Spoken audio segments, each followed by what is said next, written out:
Kita akan memulai firman Tuhan pada pagi hari ini. Nah, tadi saya katakan Yesus lahir di dalam dunia untuk menebus dosa kita dan dia disebut Immanuel. Artinya Elohim beserta kita. Immanuel adalah sebuah nama yang berasal dari bahasa Ibrani yang terdiri dari dua kata, yaitu El dan Imanu. Nah, El dan Imanu. El artinya Elohim, Bapak Ibu. Imanu artinya beserta kita, bersama kita, dengan kita. Nah, nama ini sudah disebutkan di dalam Perjanjian Lama, di dalam Yesaya 7 ayat 14. Sebab itu Tuhan sendirilah yang akan memberikan kepadamu suatu pertanda. Sesungguhnya seorang perempuan muda mengandung dan akan melahirkan seorang anak laki-laki dan ia akan menamakan dia Immanuel. Nah, sudah disebutkan di Yesaya 7 ayat 14. Sudah dinubuatkan oleh Nabi Yesaya. Juga Yesaya 8 ayat 8. Berbunyi seperti ini. Serta menerobos masuk ke Yehuda ibarat banjir yang meluap-luap hingga sampai ke leher, dan sayap-sayapnya yang dikembangkan akan menutup seantero negeri. Ya Immanuel. Nah, disebutkan lagi Immanuel di Yesaya 8 ayat 8. Serta disebutkan dalam Yesaya 8 ayat 10 bagian terakhir, dikatakan sebab Elohim menyertai kami. Nah, Bapak Ibu yang dikasih Tuhan, ini semua ada di dalam Perjanjian Lama.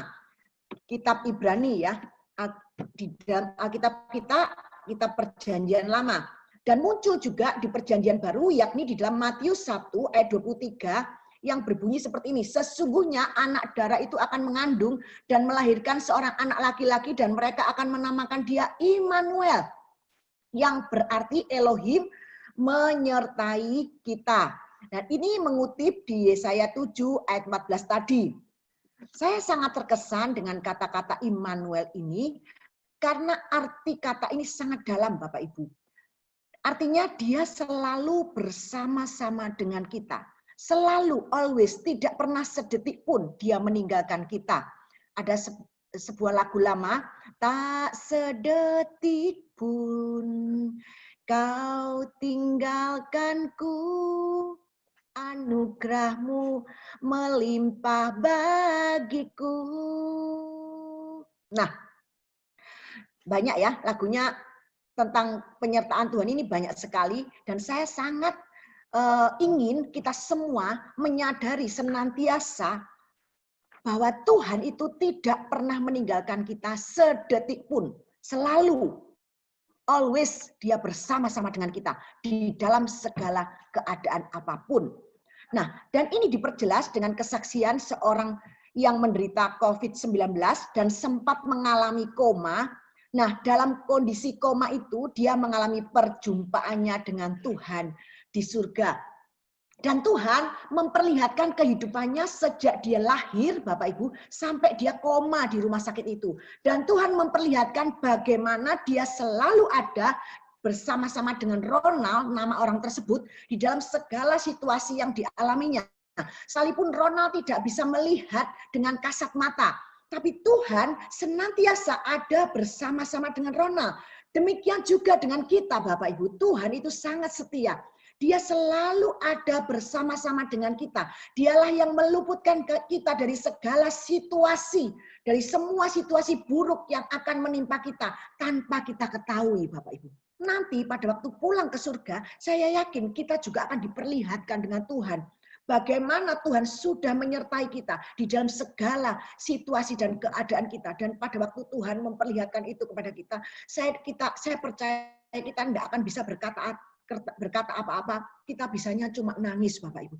Tuhan terima kasih, begitu mungkin ya Bapak Ibu. Dan inilah yang dialami oleh Ronald.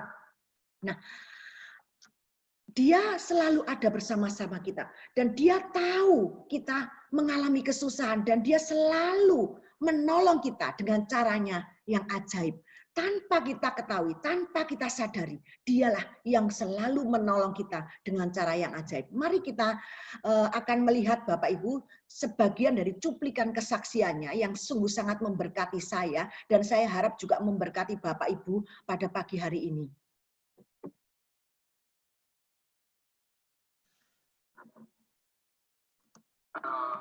Saya menyaksikan atas kebaikan Tuhan buat Bapak Ibu. Di tengah-tengah saya dalam keadaan koma, saya merasakan tubuh saya itu melayang dari atas tempat tidur.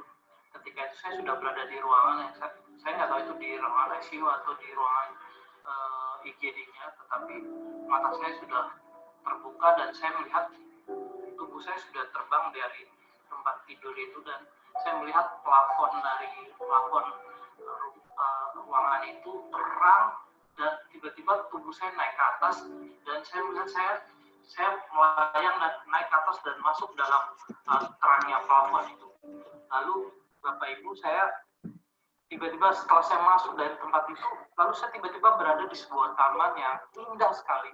Tamannya dengan ada depan itu saya kayak berada di agak dataran tinggi ya. Terus saya melihat pepohonan yang hijau yang aneh dan unik ya, saya nggak pernah melihatnya di bumi. Dan itu ada danau kecil, terus saya lihat ada aliran air dari langit, ada warna kebiruan, ada warna keunguan seperti aurora ya. Terus saya melihat galaksi yang terang sekali di atas langit itu, dan saya melihat taman yang begitu indah di kiri kanan. Dan saya lihat ada pohon di sebelah saya, saya lihat buahnya warna kuning kemerah-merahan, dan pohonnya saya juga nggak tahu nama pohon itu apa, tapi beda sekali dengan yang saya lihat, saya belum pernah melihatnya. Lalu di kiri belakang saya ada, dan dalam waktu saya sedang tertegun dengan indahnya taman itu, saya bisa merasakan sejuknya taman itu, kulit saya bisa merasakan segarnya taman itu, dan saya bisa merasakan kaki saya itu, saya telanjang kaki ya, di situ saya bisa merasakan rumput hijau itu seperti karpet halus dan lembut gitu ya, dan saya rasakan saya pakai pakaian yang terang silau ya, putih terang begitu ya di tubuh saya, dan saya melihat saya sudah berada di suasana yang begitu luar biasa buat pribadi saya gitu. Saya mendengar ada yang memanggil nama saya, Ronald, anakku gitu. Jadi aku lihat siapa yang manggil saya ya. Terus dari balik pohon sebelah kanan saya melihat langsung ada pribadi yang lari, badannya besar, saya cuma setengah badannya dia lari, dia mukanya terang sekali, dan matanya itu saya lihat kayak petir, terus silau terang. Dia pakai baju putih dan terus dia pakai selendang warna merah ya, ke ininya, ke yang melilit gitu ya. Terus saya lihat dia berlari mengejar saya. Dia berlari mengejar saya lihat gini, tapi saya nggak takut, saya merasa damai, saya merasa tenang. Semakin dia dekat, saya merasa tenang, saya kayak merasa, wah ini sesuatu yang berbeda, seperti saya kenal pribadi ini. Ketika dia datang, dia berlutut, karena dia besar ya, dia berlutut dengan lutut satu ke sebelah kanan, terus dia peluk saya begini, badan sudah di sini. Lalu saya ngerasain masih dipeluk, ada energi yang masuk dalam tubuh saya.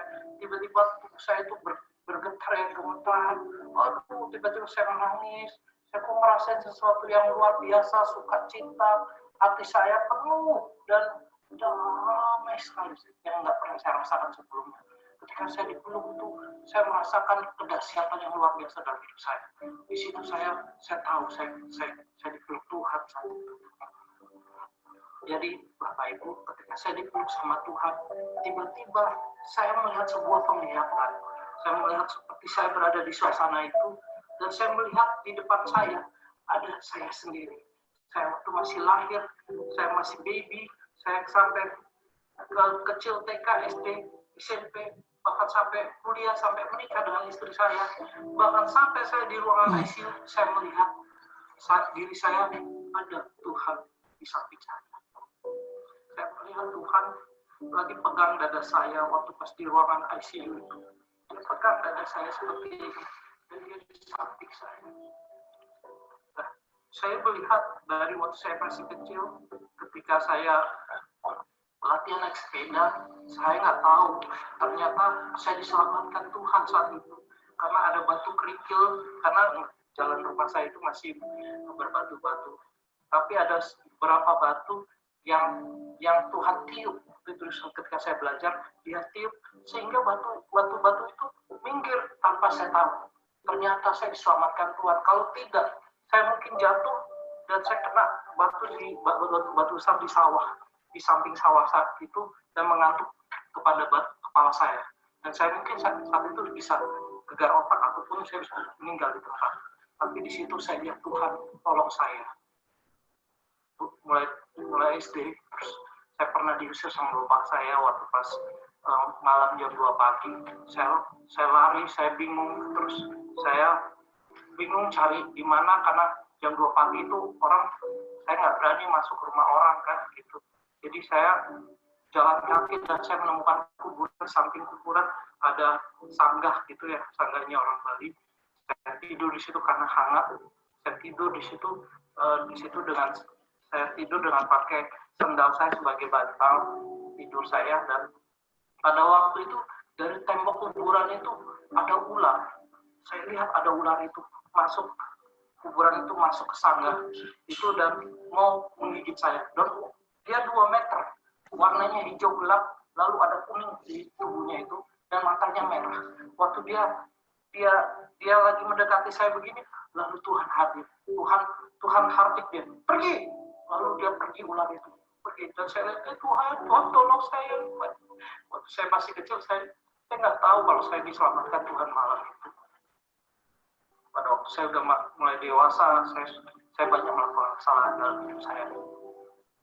Dan ketika saya melakukan kesalahan itu, dosa-dosa itu, saya melihat diri saya melakukan, dan saya lagi senang-senangnya Tuhan di samping saya lagi nangis. Jangan anakku, kata Tuhan di situ samping dia nangis. Jangan anakku, jangan, dia sedih, dia nangis. Kenapa waktu melihat Tuhan, aku Tuhan.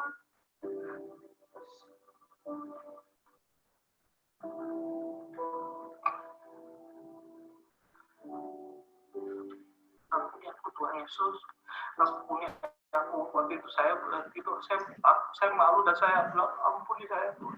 Tapi setelah saya melakukan dosa itu, saya selalu berdoa, saya minta ampun sama Tuhan. Tuhan ampuni saya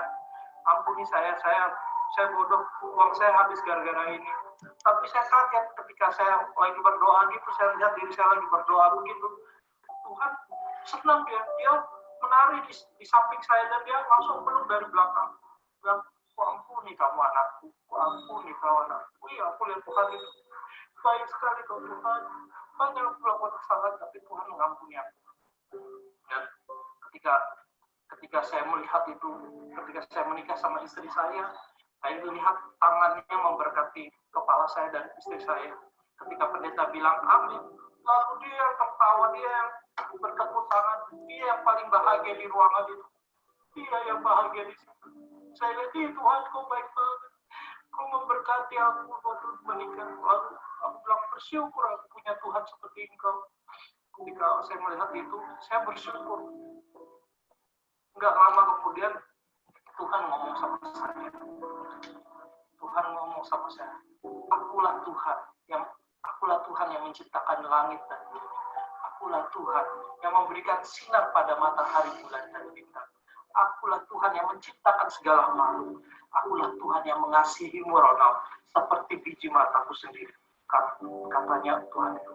Ketika dia ngomong itu, Bapak Ibu Saudara, saya nangis. Tiba-tiba roh saya ngomong begini, saya ngomong ini.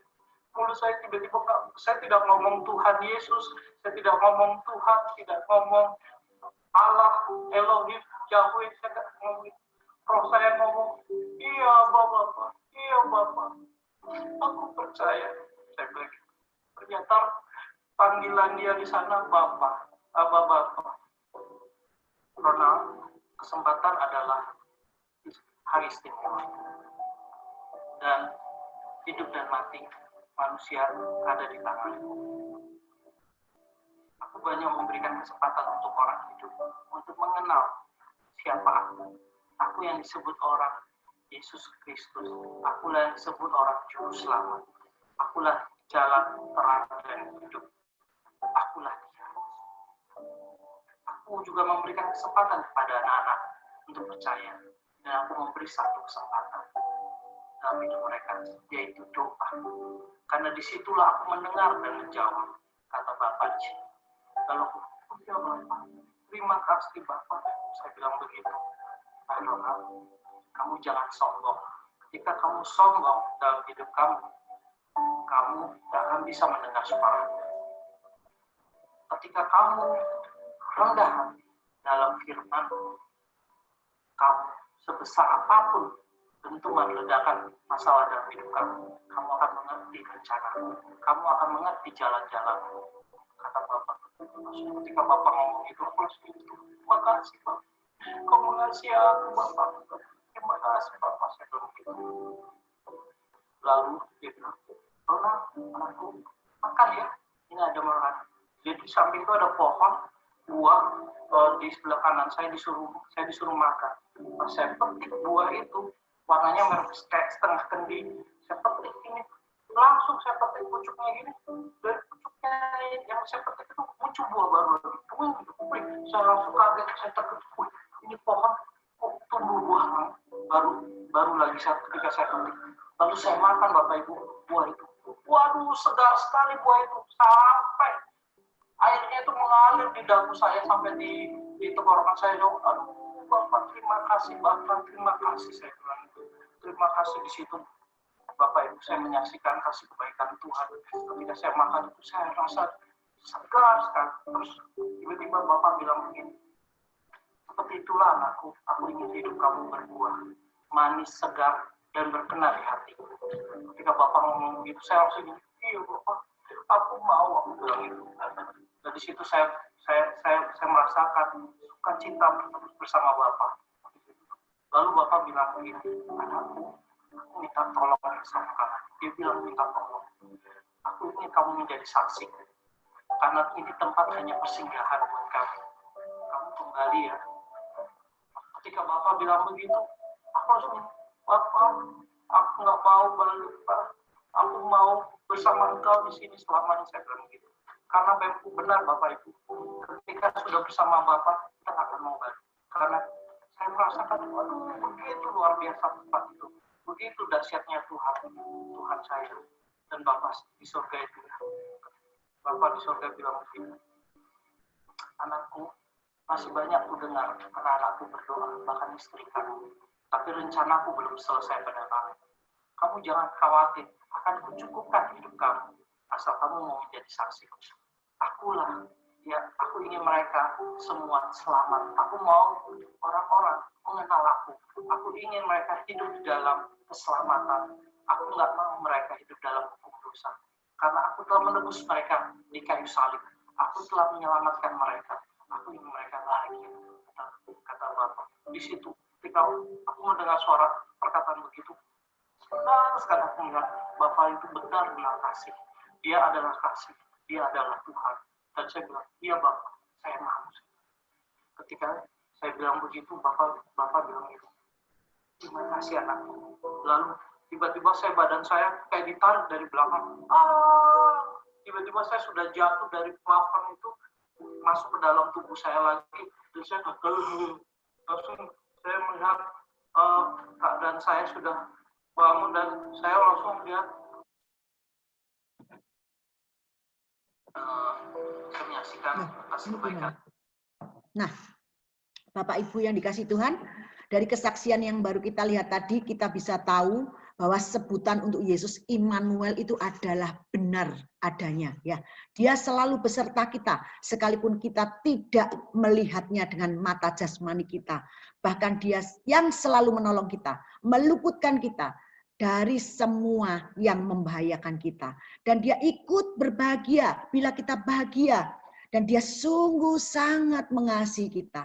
Oleh sebab itu, sadarilah senantiasa bahwa Dialah Immanuel, Elohim yang selalu beserta kita. Mari kita buka Yesaya 9 ayat 5 ya. Kalau di King James Version, ini 9 ayat 6 Bapak Ibu. Tapi kalau di Alkitab LAI, 9 ayat 5. Tapi itu tidak menjadi masalah. Mari kita baca di dalam Yesaya 9 ayat 5. Kita akan benar-benar menyimak ya. Karena penting sekali sesuai dengan tema Natal, Yesus Kristus adalah Raja di atas segala raja, maka ayatnya adalah ini. Sebab seorang anak telah lahir untuk kita, seorang putra telah diberikan untuk kita, lambang pemerintahan ada di atas bahunya, dan namanya disebut orang penasihat ajaib, Elohim yang perkasa, Bapa yang kekal, Raja damai. Bapak Ibu dikasih Tuhan, ayat ini menubuatkan tentang kelahiran Mesias. Yesaya menubuatkan tentang kelahiran Mesias, Yesus Kristus, di mana nantinya dia akan memerintah umat Elohim untuk selama-lamanya. Seperti yang dikatakan dalam Zakaria 14 ayat 9, yang berkata, maka Tuhan akan menjadi raja atas bumi. Pada waktu itu Tuhan adalah satu-satunya dan namanya satu-satunya. Yesaya menyebutkan di dalam Yesaya 9 ayat 6 tadi menyebutkan 4 nama yang menandai tugasnya di dalam pemerintahan kerajaan Mesias. Dan kita akan periksa, kita akan melihat satu persatu apa artinya 4 nama yang menandai tugasnya dalam pemerintahan kerajaan Mesias itu. Nomor 1, dikatakan penasehat ajaib. Yesaya 9 ayat 6 berkata, namanya disebut orang penasehat ajaib. Nah, apa itu penasehat ajaib? Penasehat ajaib berasal dari bahasa Ibrani Pele-yoes. Pele-yoes namanya ya. Kata Ibrani Pele hanya dipakai untuk Elohim, tidak pernah untuk manusia atau pekerjaan. Yesaya 28 ayat 29 berkata, dan ini pun datangnya dari Yahweh semesta alam. Ia ajaib dalam keputusan dan agung dalam kebijaksanaan. Jadi Yahweh semesta alam di dalam nama Yesus ini dikatakan ajaib dalam segala keputusan dan agung dalam segala kebijaksanaan. Nah, Bapak Ibu yang dikasihi Tuhan, kalau kita kembali ya, kalau kita mereplay kembali kisah tentang Raja Salomo. Kalau kita lihat hikmat yang diberikan Tuhan kepada Salomo, di mana seluruh dunia kagum akan hikmat yang diberikan Tuhan kepada Salomo ini, sehingga menarik perhatian Ratu Seba untuk mengunjungi Raja Salomo, dan Ratu Seba ini pun mengujinya dengan teka-teki dan pertanyaan-pertanyaan yang sulit, dan semuanya dapat dijawab oleh Raja Salomo karena hikmat Tuhan yang diberikan oleh Salomo, yang diberikan Tuhan kepada Salomo. Nah, itu sangat luar biasa Bapak Ibu. Kita baca supaya lebih jelasnya, kita baca di dalam 1 Raja-Raja 10 ayat 1 sampai 9 ya. Ketika Ratu Negeri Seba mendengar tentang Salomo berhubung dengan nama Tuhan, maka datanglah ia hendak mengujinya dengan teka-teki. Nah, Ratu Seba ini mendengar kabar tentang Salomo yang hikmatnya luar biasa dan semuanya. Nah, akhirnya dia tertarik, dia ingin datang dan hendak mengujinya dengan teka-teki atau pertanyaan yang sulit-sulit. Akhirnya dia datang ke Yerusalem dengan pasukan pengiring yang sangat besar, dengan unta-unta yang membawa rempah-rempah sangat banyak, emas dan batu permata yang mahal-mahal. Setelah ia sampai kepada Salomo, dikatakannya lah segala yang ada dalam hatinya kepadanya. Dan Salomo menjawab segala pertanyaan ratu itu. Bagi raja tidak ada yang tersembunyi yang tidak dapat dijawab untuk ratu itu. Bapak Ibu tahu bagaimana raja bisa menjawab, Salomo bisa menjawab semua yang tersembunyi, yang tidak bisa dijawab oleh manusia lain. Tapi Salomo bisa menjawabnya. Itu tidak lain dari tidak lain dan tidak bukan. Dan itu semuanya adalah hikmat yang Tuhan berikan kepada Salomo. Sehingga dia dapat menjawab semua pertanyaan yang diajukan oleh Ratu Seba itu. Ketika Ratu Negeri Seba melihat segala hikmat Salomo dan rumah yang telah didirikannya, makanan di mejanya, cara duduk pegawai-pegawainya, cara pelayan-pelayannya melayani dan berpakaian, minumannya dan korban bakaran yang biasa dipersembahkan di rumah Tuhan, maka tercenganglah ratu ini. Ratu itu, Bapak Ibu yang dikasihi Tuhan, pada waktu saya membaca ayat 4 ini, saya bisa membayangkan nanti di kerajaan Tuhan, di surga nanti, di kerajaan 1000 tahun bahkan, di bumi nanti ya, pasti Tuhan, kita pernah lihat nggak gambar perjamuan kawin yang disediakan Tuhan ya untuk kita, gambar-gambar yang diilustrasikan manusia, yang dilukis-lukis oleh manusia. Saya percaya mereka mendapat imajinasi dari surga sehingga dia bisa melukiskan meja perjamuan kawin yang disiapkan bagi kita anak-anaknya yang akan kita alami sebentar lagi pada waktu kita rapture. Saya bisa membayangkan bagaimana Salomo dengan hikmatnya dia bisa mengatur pegawai-pegawainya, cara duduk pegawainya, meja makannya, makanan-makanan di mejanya, cara pelayan-pelayannya melayani dan berpakaian, dan minuman-minuman yang disuguhkan, korban bakaran yang dipersembahkan di rumah Tuhan. Itu semua saya percaya itu adalah ilham yang diberikan Tuhan, hikmat yang diberikan Tuhan kepada Salomo untuk dia bisa mengatur semuanya itu. Sekarang Bapak Ibu saya ajak untuk membayangkan bagaimana nanti di surga. Luar biasa. Kalau Salomo mengatur seperti sedemikian rupa, Ratu Seba itu sangat kagum, sangat awesome, sangat luar biasa, mengagumi apa yang sudah dilakukan Salomo. Saya percaya di surga nanti kita akan lebih lagi mengagumi semua yang Tuhan sediakan, yang Tuhan atur untuk kita semua pada waktu perjamuan kawinan anak domba nanti. Tuhan akan sediakan malaikat-malaikatnya untuk melayani kita.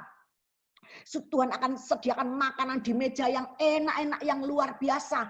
Tuhan akan mengatur cara duduk kita dengan luar biasa. Dan itu sangat luar biasa, tidak bisa dibayangkan dengan pikiran kita, Bapak Ibu.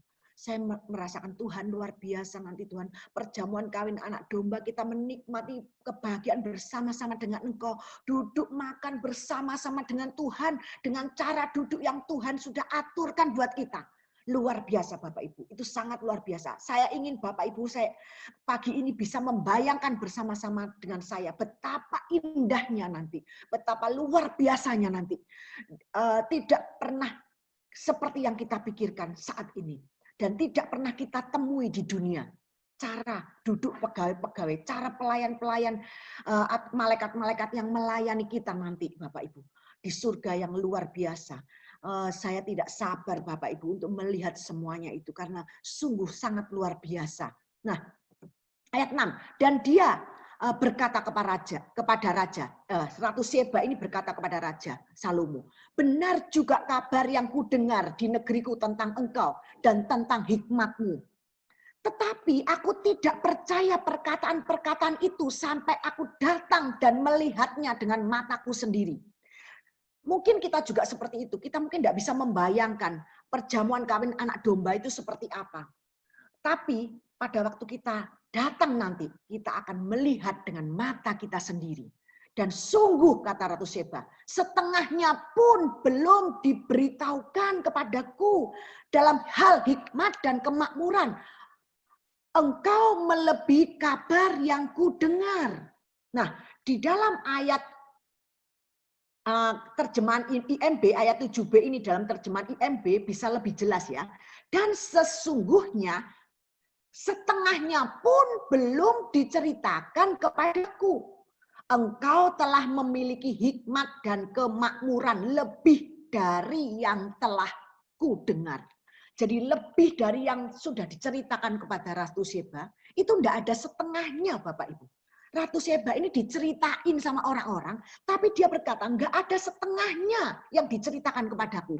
Ini luar biasa, sangat luar biasa. Demikian juga nanti pada waktu perjamuan kawin anak domba, kita akan berkata, waduh Tuhan, enggak pernah aku melihat, enggak pernah aku membayangkan, dan ini sangat luar biasa.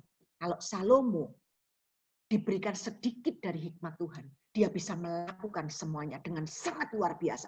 Manusia tidak bisa melihatnya, manusia tidak bisa membayangkan. Apalagi Tuhan, apalagi nanti Tuhan kita, Bapak Ibu. Pada waktu perjamuan kawin anak domba, luar biasa Bapak Ibu, sangat luar biasa.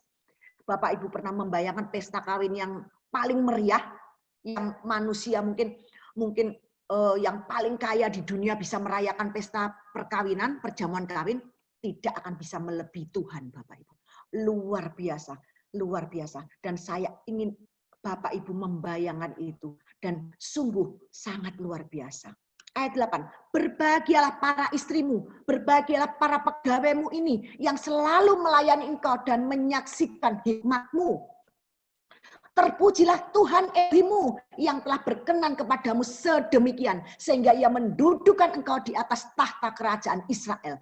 Karena Tuhan mengasihi orang Israel untuk selama-lamanya, maka ia telah mengangkat engkau menjadi raja untuk melakukan keadilan dan kebenaran. Bapak Ibu yang dikasihi Tuhan, saya bisa bayangkan, mari kita membayangkan bersama-sama. Saya ajak Bapak, Ibu, Saudara membayangkan betapa luar biasanya hikmat yang diberikan Tuhan kepada Salomo.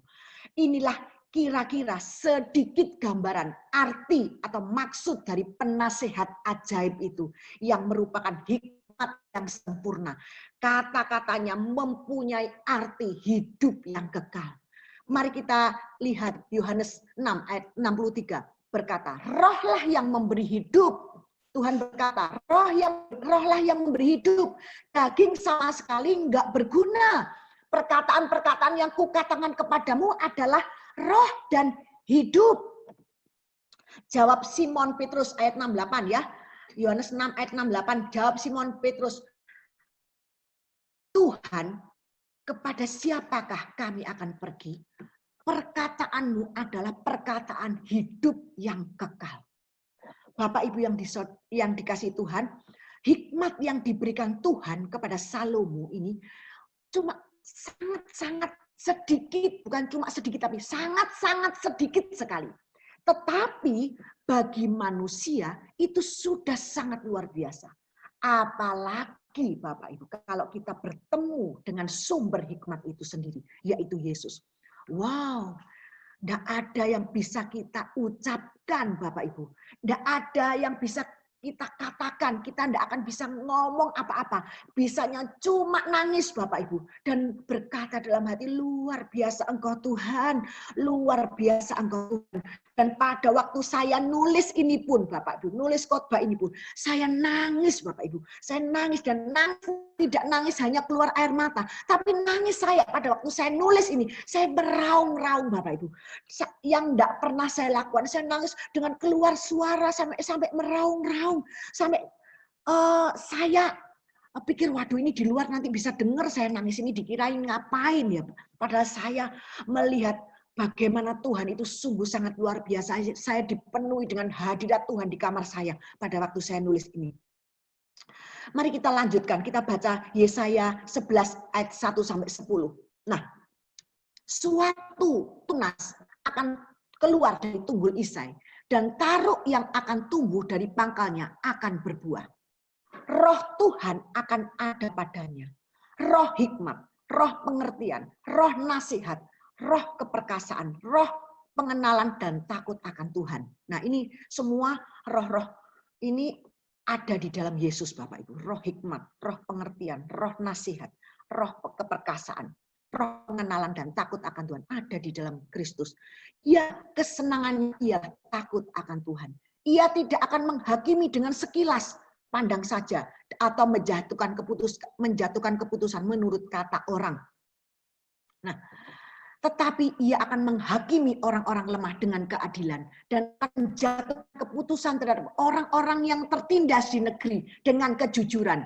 Ia akan menghajar bumi dengan perkataannya seperti dengan tongkat dan dengan nafas mulutnya. Ia akan membunuh orang fasik. Ia tidak akan menyimpang dari kebenaran dan kesetiaan. Seperti ikat pinggang tetap terikat pada pinggang. Serigala akan tinggal bersama domba. Nah, ini Bapak Ibu. Kerajaan Ibu tahu nanti. Serigala akan tinggal bersama domba. Bayangkan, mana ada serigala bisa tinggal bersama domba. Domba pasti diemplok Bapak Ibu.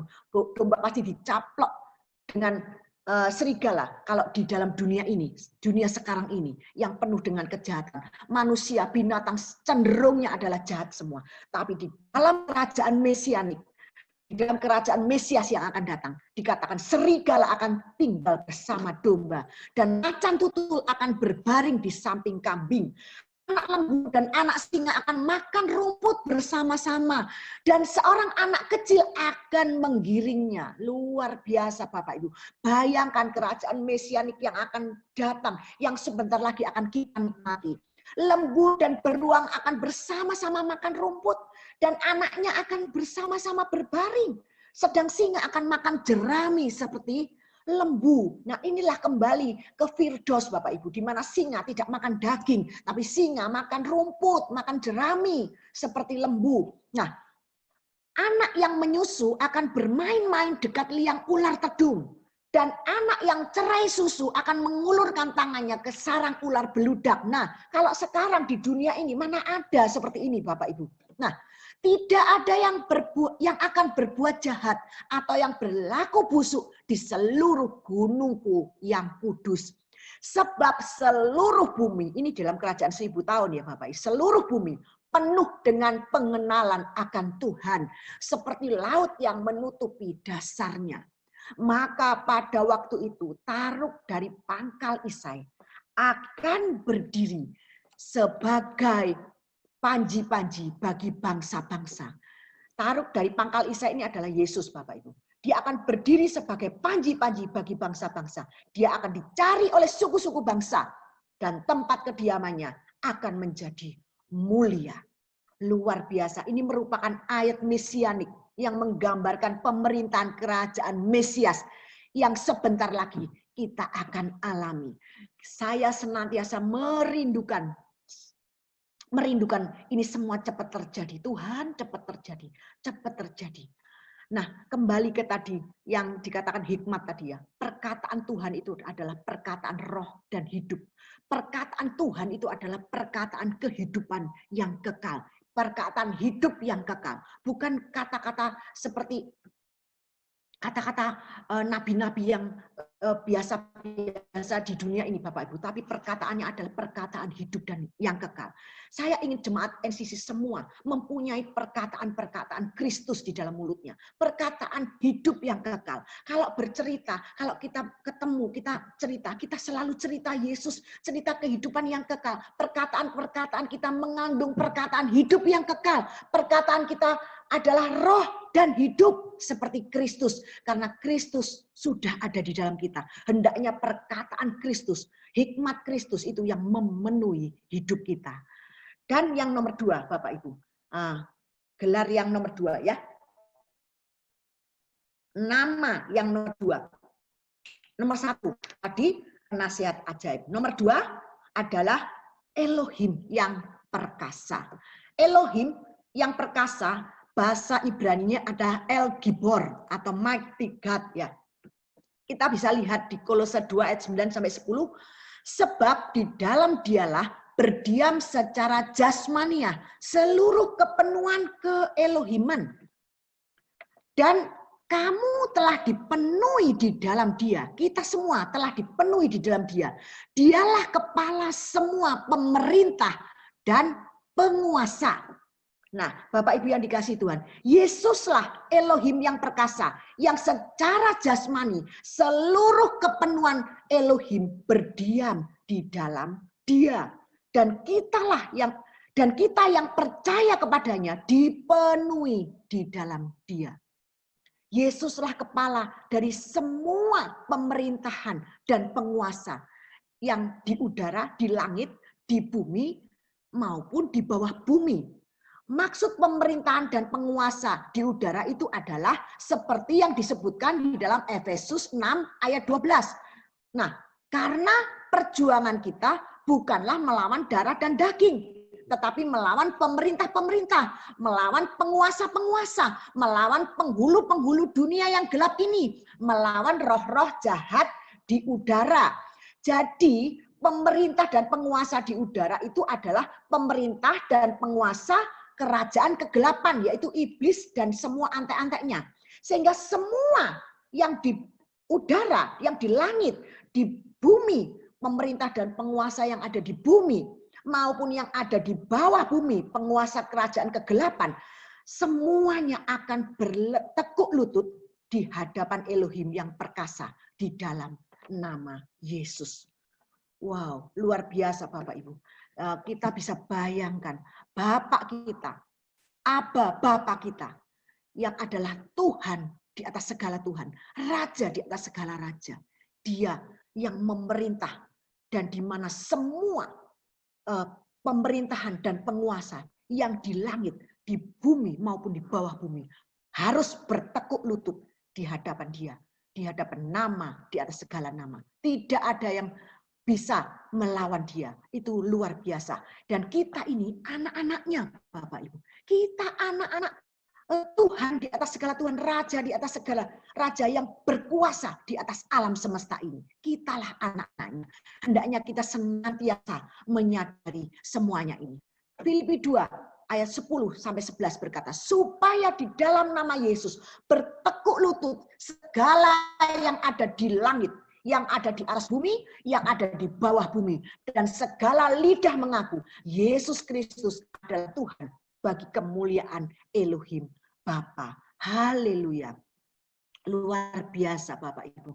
Luar biasa. Kita harus senantiasa menyadari Bapak Ibu bahwa kita ini, status kita ini adalah anak-anaknya yang punya langit dan bumi, yaitu Yesus Kristus Tuhan yang berkuasa di atas langit, di bumi maupun di bawah bumi, di mana semuanya harus bertekuk lutut kepadanya dan mengaku Yesus Kristus adalah Tuhan bagi kemuliaan Elohim Bapa. Kalau saat ini kita masih mengalami penganiayaan, bersabarlah Bapak Ibu, karena waktunya tidak akan lama lagi. Saya percaya waktunya tidak akan lama lagi, dan kita akan dan status kita akan dinyatakan sehingga seluruh dunia akan bisa melihat bahwa kita anak-anak Tuhan, anak-anak Elohim yang sangat dikasihi. Kitalah anak-anaknya yang punya langit dan bumi. Dan akan ada perbedaan antara orang yang beribadah dengan sungguh-sungguh dan orang yang tidak beribadah dengan sungguh-sungguh. Ini nanti akan ada perbedaan. Dan waktunya tidak akan lama lagi. Akan dinyatakan oleh Tuhan antara orang yang percaya dan orang yang tidak percaya. Yang nomor 3 Bapak Ibu. Nama yang menandai tugasnya. Tugas raja di atas segala raja ini adalah Bapa yang kekal. Bapa yang kekal. Bahasa Ibraninya adalah Abiad, Bapak Ibu. Yesus datang ke dunia untuk memperkenalkan nama Bapa. Dan dia sendirilah sebenarnya Bapa itu. Yohanes 10 ayat 30 berkata, aku dan Bapa adalah satu. Nah, pada waktu Filipus bertanya kepada Yesus, berkata kepada Yesus, Yesus, tunjukkanlah Bapa itu kepada kami. Dan Yesus menjawab apa? Mari kita lihat lengkapnya di Yohanes 14 ayat 8 sampai 9. Kata Filipus kepada Yesus, kepadanya, Tuhan, tunjukkanlah Bapa itu kepada kami. Itu sudah cukup bagi kami. Kata Yesus kepadanya, telah sekian lama aku bersama-sama dengan kamu, Filipus, namun engkau tidak mengenal aku. Barang siapa telah melihat aku, dia telah melihat Bapa. Bagaimana engkau berkata, tunjukkanlah Bapa itu kepada kami. Nah, Bapak Ibu yang dikasih Tuhan, Yesus itu sama dengan Bapa. Oleh sebab itu, di kesaksian Ronald tadi yang baru kita lihat, Ronald yang dibawa ke surga tadi, di surga Kita memanggil Yesus itu Aba Bapa. Ronald memanggil Yesus itu Aba Bapa. Itu benar sekali Bapak Ibu. Karena Yesus pada waktu ada di dunia, dia tidak memperkenalkan nama Yahweh, nama Elohim, nama Yesua. No, dia hanya memperkenalkan nama Bapa. Ya Aba, ya Bapa. Di Matius 23 ayat 9 berkata, dan janganlah kamu menyebut siapapun Bapa di bumi ini. Karena hanya satu Bapamu, yaitu Dia yang di surga. Dialah Bapa kita. Dialah Bapa kita, Bapak Ibu. Tidak ada Bapa seperti Dia di bumi ini. Dialah Bapa kita. Yesuslah Bapa kita di surga. Nah, ayat Roma 8 ayat 15. Sebab kamu tidak menerima roh perbudakan yang membuat kamu menjadi takut lagi. Tapi kamu telah menerima roh yang menjadikan kamu anak Elohim. Dan oleh roh itu kita berseru, ya Aba, ya Bapa. Galatia 4 ayat 6, dan kamu adalah anak. Maka Elohim telah menyuruh roh anaknya ke dalam hati kita. Yang berseru, ya Aba, ya Bapa. Ya Aba, Bapa, ini aku anakmu. Layakan ini salah Bapak Ibu. Karena kita sudah layak. Kita sudah dilayakan, seluruh hidup kita sudah dilayakan. Jadi ya Aba, Bapa, ini aku anakmu. Nah kita memanggil dia, ya Aba. Dikatakan Yesus, jangan kamu menyebut siapapun Bapa di bumi ini. Karena hanya satu Bapamu, yaitu Dia yang di surga. Dialah Bapa kita. Yesuslah Bapa kita. Nah, kita sekarang yang terakhir, di poin yang terakhir. Nama yang menandai tugasnya di dunia ini adalah Raja Damai. Raja Damai berasal dari bahasa Ibrani Shar, Shalom. Nah, pada waktu pemerintahan kerajaan Mesias nanti, Bapak Ibu, ada damai di mana-mana. Seperti yang dikatakan di Yesaya 11 ayat 6 ayat 9 tadi, ayat 6 sampai 9 tadi yang tadi sudah kita baca, di mana serigala akan tinggal sama domba, macan tutul akan berbaring di samping kambing, anak lembu dan singa akan makan rumput bersama-sama, dan anak kecil akan menggiringnya. Bagaimana anak kecil bisa menggiring singa, Bapak Ibu? Itu kalau nggak di sirkus nggak ada ya. Sirkus itu ada anak kecil menggiring singa, tapi semua orang nggak bisa menggiring singa. Semua anak kecil nggak akan bisa menggiring singa. Tapi nanti pada waktu pemerintahan kerajaan Mesias bisa seperti ini karena ada damai. Dialah Raja Damai. Dialah Shar Shalom. Nah, lembu dan beruang makan sama-sama, makan rumput Bapak Ibu, dan anaknya akan baring sama-sama. Singa makan jerami seperti lembu. Anak yang menyusu, anak-anak kecil yang masih menyusu akan bermain dekat liang ular tedung. Dan anak yang sudah cerai susu akan mengulurkan tangannya ke dalam sarang ular beludak. Ini sekarang di bumi nggak bisa Bapak Ibu. Tapi nanti di kerajaan 1000 tahun damai ini akan terjadi. Tidak ada yang akan berbuat jahat atau berlaku busuk, baik itu manusia, hewan, dan semuanya di seluruh gunungku yang kudus di dalam kerajaan damai nanti, 1000 tahun damai. Sebab seluruh bumi penuh dengan pengenalan akan Tuhan. Seperti air laut yang menutupi dasarnya. Sungguh sangat luar biasa. Inilah kerajaan Mesias di mana Kristus, Yesus yang adalah Bapa kita yang akan memerintah karena dialah adalah Mesias itu sendiri. Zaman Mesianik Bapak Ibu akan terjadi pada periode mendatang dan akan terjadi pada sebentar lagi pada 1000 tahun yang terakhir di dunia ini Bapak Ibu. Dan di mana di masa di dunia manusia itu akan memerintah di dunia Bapak Ibu, bukan di surga Bapak Ibu, dan mengirim alam semesta menuju perdamaian dan persaudaraan tanpa kejahatan apapun. Itu sangat luar biasa. Kita baca Yesaya 2 ayat 1 sampai 5, firman yang dinyatakan kepada Yesaya bin Amos tentang Yehuda dan Yerusalem. akan terjadi pada hari-hari terakhir.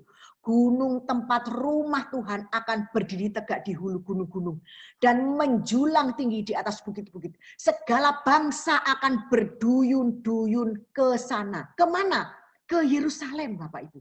Karena kerajaan 1000 tahun itu pusatnya di Yerusalem. Kerajaan mesianik, kerajaan damai itu pusatnya di Yerusalem. Nah, dan banyak suku bangsa akan pergi serta berkata, mari kita naik ke gunung Tuhan, ke rumah Elohim Yakub, supaya ia mengajar kita tentang jalan-jalannya, dan supaya kita berjalan menempuhnya. Sebab dari Sion akan keluar pengajaran dan firman Tuhan dari Yerusalem. Bukan dari Indonesia, tapi dari Yerusalem. Luar biasa. Yerusalem kota kudus, turun dari surga mulia. Di sana tak ada perkabungan, ratap tangis ataupun duka cita. Luar biasa. Enggak ada ratap tangis, duka cita, enggak ada kematian, Bapak Ibu, enggak ada sakit penyakit, enggak ada orang jahat, dan semuanya jadi baik, semuanya damai. Saya enggak bisa membayangkan itu semua, Bapak Ibu. Dan dikatakan yang ayat 4, ia akan menjadi hakim. Yesus akan menjadi hakim antara bangsa-bangsa. Dan akan menjadi wasit bagi banyak suku bangsa. Maka mereka akan menempa pedang-pedangnya dan menjadi mata bajak, dan tombak-tombaknya menjadi pisau pemangkas. Bangsa tidak akan lagi mengangkat pedang terhadap bangsa, dan mereka tidak akan lagi belajar perang. Hai kaum keturunan Yakub, mari kita berjalan di dalam terang Tuhan. Amin. Bapak Ibu yang dikasihi Tuhan, Tuhan Yesuslah yang akan menjadi raja di dalam kerajaan mesianik nantinya. Dialah raja di atas segala raja, Tuhan di atas segala Tuhan, dan dialah Bapa kita yang sangat mengasihi kita. Dan yang pada pagi hari ini kita semua memperingati kelahirannya. Amin. Saya ucapkan selamat Hari Natal kepada semua jemaat NCC yang dikasihi Tuhan. Ingatlah senantiasa God with us. Dia selalu bersama-sama dengan kita. Dialah Bapa kita. Dialah Tuhan segala Tuhan. Raja di atas segala raja. Dan kita sebentar lagi akan menikmati kerajaan terang itu. Kerajaan damai itu. Dengan Yesus, Bapa kita yang menjadi raja di atas segala raja. Dan kita anak-anaknya akan memerintah bersama-sama dengan dia. Amin. Amin. Amin. Berkati Tuhan dengan firman Tuhan. Amin. Amin. Mari kita berdoa Amin. ya. Kita berdoa untuk firman Tuhan. Tuhan Yesus, terima kasih. Sungguh sangat berbahagia kami Tuhan. Kami selalu rindu menantikan saat itu tiba Tuhan. Di mana Engkau yang memerintah dunia ini Tuhan, di mana tidak ada kejahatan, di mana ada kedamaian, di mana ada sukacita, dan Engkau yang adalah Bapa kami itu Tuhan, bersama-sama dengan kami memerintah kerajaan di dunia ini selama 1000 tahun. Terima kasih Tuhan, kerajaan 1000 tahun ini damai itu akan segera datang dan kita akan memerintah bersama-sama dengan Tuhan. Terima kasih Tuhan, terima kasih. Ajari senantiasa jemaat-Mu untuk senantiasa menyadari bahwa Engkau tidak pernah meninggalkan kita sedetik pun. Engkau ada selalu bersama-sama dengan kita karena Engkau mengasihi kita anak-anaknya. Terima kasih Tuhan, di dalam nama Yesus. Biarlah firman yang saya taburkan pada pagi hari ini, yang Engkau taburkan melalui saya pada pagi hari ini Tuhan, benar-benar ada, tumbuh di dalam hati setiap anak-anak-Mu yang mendengarkan Tuhan. Biarlah nama Tuhan saja yang dipermuliakan. Terima kasih di dalam nama Yesus. Haleluya. Amin, amin, amin.